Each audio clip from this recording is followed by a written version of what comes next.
We begin the show with breaking news from Nepal. State-run television say 14 people are dead and dozens more injured after police opened fire on mass demonstrations against a sweeping government ban on social media. Tens of thousands of mostly young protesters rallied on the streets of Kathmandu against the move to block several platforms, including Facebook, X and YouTube. Protesters breached barbed wire barricades and surrounded Parliament.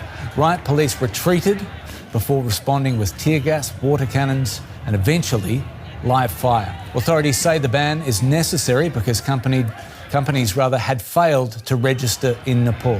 But critics see it as an attempt to silence criticism of government corruption and to tighten censorship. All right, let's bring in journalist Shankar Dahal in Kathmandu. Tell us more, Shankar, if you could, about how and why today's protests escalated so badly. Actually, the world knows what is happening here in Nepal. And yes, today a generation called Gen Z has announced one protest for today in Kathmandu. And this protest actually spread across the country in the major cities of Nepal. And today morning at 9 a.m. when the protest was to start, immediately when they moved toward the Parliament House, and it is about 1 kilometer in distance. And as they moved nearby, the protesters started vandalizing the wall of the Parliament House, and then the police brigade, as well as ambulances and others. And when the protesters started to throw stones and other properties toward the policemen, then the police opened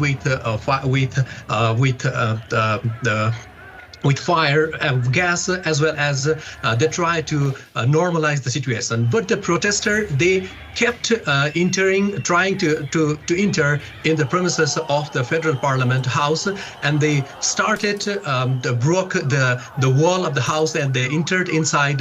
And that has brought till date 14 protesters' death, as well as at least 150 injuries, as per the government official says. So the situation at the moment in Kathmandu, if I brief, then the situation is really unrest. Major hospitals are occupied with injuries, wounded, and with bullets as well. And people, they are in house, and the major parts, the sensitive, the area in the city has been they declared curfew. So people, they are not going out. But the situation, if I brief how that was in the morning and now, the situation is getting normalized. But people are really afraid, and they are the people, they give feedback, they comment over to the government insensitive the step toward the protester, because in one day people are killed in that way. So situation is not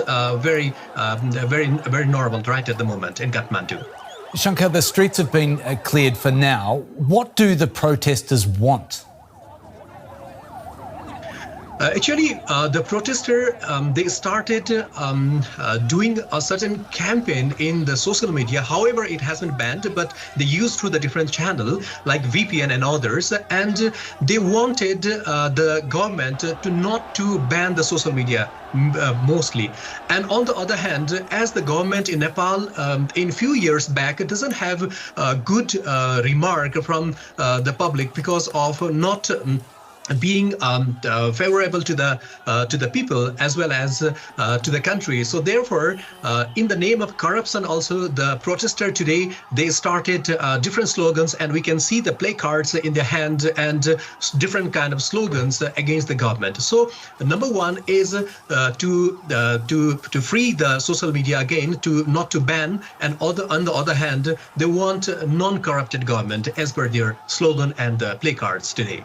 And Shankar, just finally, what's the chance these protests could flare up again? What's the chance this could escalate further? Oh my God, this is really a difficult question for me to answer, because how we see the situation here today, I cannot guarantee the this protest will end today, because in the major cities of Nepal, the protest from the Gen Z generation has already started, and on the response of the number of people who died today, and people, they are really angry to the government. So therefore, however, the government has announced the curfew, but we can figure out the protest will again start tomorrow, and we never know how that will go. Shankar Dahal in Kathmandu, thanks so much. Thank you very much.